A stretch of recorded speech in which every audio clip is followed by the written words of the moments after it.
Praise lord. ప్రార్థన చేసుకుని ప్రతిదినము స్తుతి ఆరాధన అనే కార్యక్రమాన్ని ప్రారంభించుకుందాం. మహాపరిశుద్ధుడా, ప్రేమ కలిగిన దేవుడా, నీకు వందనాలు. స్తుతులకు అర్హుడవు నీవే, స్తోత్రార్హుడవు నీవే, నమ్మదగిన నా సహాయం నీవే తండ్రి. ఈ దినము తండ్రి కొన్ని విషయాలు ఈ నామం పెట్టుకో ప్రార్థిస్తుండగా ఉద్దేశాలన్నీ సఫలీకృతం చేయండి. నీ బిడ్డలైనటువంటి వారు నీ సన్నిధిలో ప్రభా, ఈ దినం ఎంతమంది అయితే ప్రభా ఈ యొక్క వాక్యాన్ని వింటూ గ్రహించుటూ సహాయము పొందుచున్నారో అన్ని విధాల కార్యాలను గురించి సహాయం దయచేయమంటున్నాను. నీవే సర్వశక్తిమంతుడుగా సర్వాధికారి మీరున్నారు. కార్యాలు జరిగించమని నీ మాటలు మేము ధ్యానిస్తుండగా అద్భుతమైన రీతిలో కార్యాలు జరిగించు యేసు నామములో అడుగుచు వేడుకొంచున్నాను పరలోక మందున మా కన్న తండ్రి, ఆమేన్. తండ్రి అయిన దేవునికి, కుమారుడైన క్రీస్తుకి, పరిశుద్ధాత్మ దేవునికి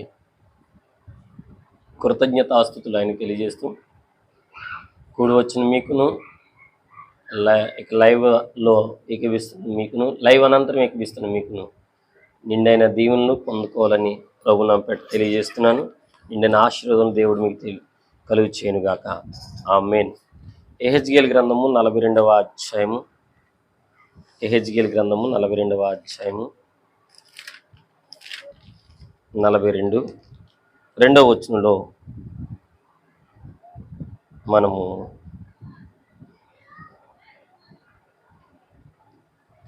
ధ్యానం చేసుకుందాం. 46:2 చూడండి. 46:2 చదువుదాం. అధిపతి బయట మండపమునకు పోవు మార్గమును ప్రవేశించి గుమ్మపు ద్వార బంధముల దగ్గర నిలువబడిగా యాజకులు దహన బలి పశువులను సమాధాన బలి పశువులను అతనికి సిద్ధపరచవలెను. అతడు గుమ్మము దగ్గర నిలవబడి ఆరాధన చేసిన తరువాత వెలుపటికి పోవును. అయితే సాయంకాలము కాకమునిపే గుమ్మము మూయకూడదు. హల్లెలూయా. ఇక్కడ మనం ఆలోచన చేస్తే ఆరాధన అనేది ప్రతిరోజు కూడా మన జీవితాల్లో పరిపూర్ణంగా మనము చేయాలి. సాయంకాలము కాక మునుపే మనము దేవుణ్ణి ఆరాధన చేయాలి. ఎలా చేయాలంటే మనము నిలబడి దేవుణ్ణి ఆరాధన చేయాలి. ఈ ప్రపంచంలో దేవుడికి ఇష్టమైంది ఆరాధన. దేవునికి పరిపూర్ణమైన ఉద్దేశం కలిగింది, ఇష్టమైంది ఆరాధన. పరలోకంలో దేవదూతల సైన్య సమూహము, కెరూబులు, సెరాపులు కూడా దేవుణ్ణి ఫలభరితంగా లేదంటే పరిపూర్ణంగా ఆత్మతో ఆరాధిస్తూ ఉంటాయి. ఏమనంటే ఆరాధనకు యోగ్యుడవయ్యా, స్తోత్రార్హుడవయ్యా, బలవంతుడవయ్యా, శక్తిమంతుడవయ్యా, సర్వోన్నతమైన ఉపకారివయ్యా, ఘనుడవయ్యా, నిత్యము స్తోత్రార్హుడవయ్యా, స్తుతి నమ్మదగిన దేవుడవయ్యా, స్తుతి నొందదగిన దేవుడవయ్యా, ధవళవర్ణుడవయ్యా, రత్నవర్ణుడవయ్యా, అతికాంక్షణీయుడవయ్యా అని ఆ యొక్క దేవాతి దూతలు, దేవుని యొక్క దూతలు పరలోకమందు ఆరాధన చేస్తూ ఉంటాయి. ఈ లోకములో పుట్టిన నీవు నేను కూడా ఆయన బిడ్డలమైన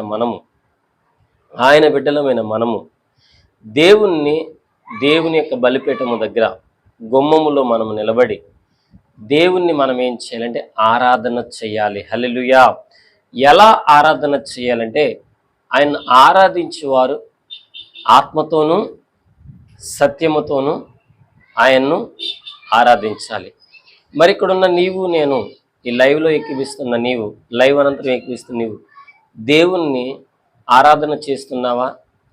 ఆయన ఆరాధన చేసేటప్పుడు నిలబడి దేవుణ్ణి ఆరాధన చేయాలి. హల్లెలూయా. అందుకే చాలామంది సేవకులు లేచి నిలబడి దేవుని నామాన్ని ఆరాధన చేద్దామంటారు. ఎందుకు అంటారనంటే లేచి నిలబడి దేవుణ్ణి ఆరాధన చేయడం మనము మంచిది. అది కూడా ఆత్మతోనూ ఆరాధన చేయాలి, సత్యముతోనూ ఆరాధన చేయాలి, తంబురతోనూ సితారతోనూ ఆరాధన చేయాలి. చాలామంది నోటుతో పాడతారు కానీ చప్పట్లు కొడుతూ పాడేవాళ్ళు తక్కువ. చాలామంది నోటితో పాడతారు కానీ చప్పట్లతో ప్రార్థించేవాళ్ళు తక్కువ.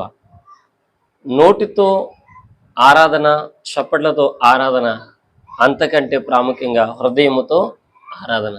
హృదయముతో, చప్పట్లతో, నోటితో ఆరాధన పరిపూర్ణంగా దేవుడికి నువ్వు నేను చేయాలి. హల్లెలూయా. చేసిన దినాన్న మన జీవితాల్లో నిండైన మెండైన దీవెనలు, ఆశీర్వాదాలు ఉంటాయి. అయితే దేవుడు అంటున్నాడు, సాయంకాలము కాక మునుపే నువ్వేం చేయాలంటే దేవుణ్ణి ఆరాధన చేయాలి. నీ ఇంట్లో ఒక 3-4 పాటలు పాడి దేవుని నామాన్ని ఘనపరచాలి. నీ ఇంట్లో 4-5 పాటలు పాడి దేవుని నామాన్ని ఆరాధన చేయాలి. ఆరాధన చేస్తూ ఆత్మతో పరవశించాలి, ఆత్మలో పరవశించాలి, ఆత్మతో దేవుణ్ణి ఆరాధన చేయాలి, ఆత్మతో దేవుణ్ణి సంధింప చేయాలి. అది మనస్ఫూర్తిగా దేవుని యందు నువ్వేం చేయాలంటే ఆరాధన చేస్తూ ఉండాలి. హల్లెలూయా.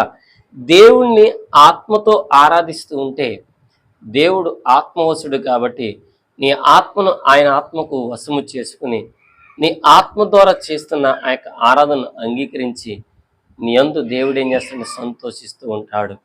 మరి దైవజనాంగమా, యెహోవాకు ఆరాధన చేయాలి, ప్రతి దినము ఆరాధన చేయాలి. అక్కడ 3వ వచనం ఉంది, ఏమనంటే, మరియు విశ్రాంతి దినములలోను అమావాస్య దినములలోను దేశ జనులు ఆ తలుపు దగ్గర నిలువబడి యెహోవాకు ఆరాధన చేయవలెను. ఎవరికి ఆరాధన చేయాలంట? దేవునికి ఆరాధన చేయాలి. ఎప్పుడెప్పుడు? విశ్రాంతి దినములలోను అమావాస్య దినములలోను ఆనాటి కాలంలో చేస్తూ ఉండేవారు. ఇది కృపాకాలము కాబట్టి ఈ దినము రేపు ఎల్లుండ 6 రోజులే కాదు, 7 రోజులు కూడా, 24 గంటలు కూడా నీ అంతటి నువ్వే దేవునికి ఏం చేయాలంటే ఆరాధన దేవుని గుమ్మంలో చేయాలి. హల్లెలూయా. ఈ రోజుల్లో చాలామంది గృహాల్లో ప్రార్థనా గది అంటూ ఉంటుంది. ప్రార్థనా గది అంటూ సపరేట్గా ఉంటుంది. ఆ ప్రార్థనా గది గుమ్మం దగ్గర నిలబడి యెహోవాకు ఆరాధన చేయాలి. ఎలా ఆరాధన చేయాలి? సాయంకాలమున ఆరాధన చేయాలి. ఎలా ఆరాధన చేయాలి? ప్రతిరోజు ఆరాధన చేయాలి. ఎలా ఆరాధన చేయాలి? ఆత్మతో ఆరాధన చేయాలి. ఎలా ఆరాధన చేయాలి? సత్యముతో ఆరాధన చేయాలి. ఎలా ఆరాధన చేయాలి? మమేకమై ఆరాధన చేయాలి. ఎటువంటి ఆరాధన దేవునికి ఇష్టం అంటే ఆత్మపూర్వకమైన ఆరాధన దేవుడికి స్పష్టమైన ఇష్టమైనది. హల్లెలూయా. మరి దైవజనాంగమా, ఇక్కడ నీవు నేను కూడా పరిపూర్ణమైన ఆరాధన నీవు నేను కూడా చేయాలి. పరిపూర్ణమైన ఆరాధన దేవుని నామాన్ని ఘనపరచాలి, ఆయన కీర్తి నామాన్ని ఘనపరచాలి. ఆయన హృదయానుసూరుడు, సంపూర్ణమైన వాడు, ఘనమైన వాడని నీవే వాక్యములెత్తి ఆరాధన చేయాలి, పాటలెత్తి ఆరాధన చేయాలి. హల్లెలూయా. దావీదు గారు ఆ యొక్క తంతి వాయిద్యముల చేత దేవుని నామాన్ని వాయిస్తూ ఆరాధన చేసేవాడు. అంత గొప్పటి భాగ్యాన్ని దావీదు గారు ఎన్నుకున్నాడు. ఆ పాటలు పాడి ఆరాధన చేస్తుంటే దేవుడు తన్మయం చెందుతూ ఉండేవాడు. మరి ఇప్పుడు నీవు నేను పాటలు పాడి ఆరాధన చేస్తుంటే దేవుడు తన్మయం పొందుచున్నారా లేదనేది నేను నువ్వుగా ప్రశ్న వేసుకోవాల్సిన అవసరత ఎంతైనా ఉన్నది. కాబట్టి దైవజనాంగమ, దేవుణ్ణి ఆరాధన చేయాలి, ఆత్మతో ఆరాధన చేయాలి, సత్యముతో ఆరాధన చేయాలి, సంపూర్ణతతో ఆరాధన చేయాలి, పరిపూర్ణతతో ఆరాధన చేయాలి. చాలామంది కళ్ళు మూసుకుని ఆరాధన చేస్తూ ఉంటారు. కళ్ళు మూసుకుని ఆరాధన చేస్తున్నారంటే వారు ఆత్మలో ఇంకనూ పరిపూర్ణతలోకి వెళ్తున్నారని అర్థం. కొంతమంది ఆ ఆరాధనను అంటే దేవుణ్ణి ఫీల్ అవుతూ ఆరాధన చేస్తూ ఉంటారు, ఆ పాటలు పాడుతూ ఉంటారు, ఆ పాట భావాన్ని తెలుసుకుని మదిలో పెట్టుకుని ఆరాధన చేస్తూ ఉంటారు. మరి ఈ రోజుల్లో నీవు నేను కూడా అంతరంగంలో దేవుణ్ణి పెట్టుకుని ఆరాధన చేయాలా, పాటలు పాడాలా, స్తుతి చేయాలా, స్తుతిధూపం వేయాలా, ఆత్మీయమైన మేలుల చేత మీరందరూ కూడా దేవుని ఉద్దేశానికి తగినట్టుగా నడవాలని కోరుకొంచు. దైవజనాంగమా, దేవుణ్ణి ఆరాధించేటప్పుడు నీవు పరిపూర్ణంగా నువ్వు అంతటా నీవు హృదయంలో ఫీల్ అవుతూ, ఆ పాటను ఫీల్ అవుతూ, ఆ యొక్క వాక్యాన్ని ఫీల్ అవుతూ, ఆయన యొక్క శక్తిని ఫీల్ అవుతూ, ఆయన యొక్క ఆ యొక్క సమస్త ఉద్దేశాలని నీ అంతటా నువ్వు ఫీల్ అవుతూ దేవుని యొక్క ఉద్దేశమును నీవు ఆలోచించగలిగితే ఆటోమేటిక్గా నువ్వేమవుతావంటే దేవుని ఆరాధించిన వాడు అవుతావు. కాబట్టి దైవజనం ఈ దినం మొదలుపెట్టి నీ కుటుంబంలో ఎల్లప్పుడూ ఆరాధన చేస్తూ ఉండాలి.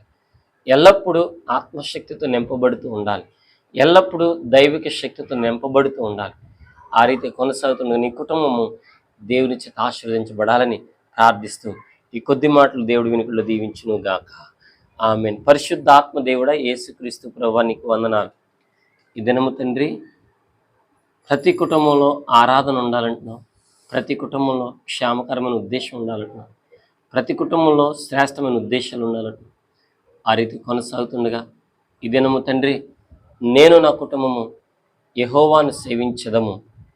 ఆ రీతిగా నా కుటుంబము నేనంతా కలిపి నీ వైపు చూసి, నీలో ఫలించి, నీలా జీవించి, నీతో నడిచే భాగ్యం మాకందరికి దయచేయమని ప్రభువా నీకు స్తుతులు, స్తోత్రములు, కృతజ్ఞతలు చెల్లిస్తూ మహిమ నీకే, ఘనత నీకే, ప్రభావం నీకే ఆరోపిస్తూ యేసుక్రీస్తు అతి శ్రేష్టమైన నామంలో మేమందరము నిత్యము నిన్ను ఆరాధించే భాగ్యము మాకు ఇచ్చి బలపరచమని అడుగుచూ వేడుకొనిచున్నాను పరలోకమందున మా కన్న తండ్రి. ఆమేన్. తండ్రి అయిన దేవుని కృపయు, కుమారుడైన క్రీస్తు ప్రేమయు, పరిశుద్ధాత్మ దేవుని సహవాసం ఇచ్చుటకున్న మనకు సర్వలో పరిశుద్ధులు సదాకాలంతో నడిపించును గాక. ఆమేన్, ఆమేన్, ఆమేన్. అందరికీ వందనాలండి. Praise lord. May God bless you. మిమ్మల్ని మీ కుటుంబాలు దేవుడు దీవించును గాక. ఆమేన్, ఆమేన్, ఆమేన్.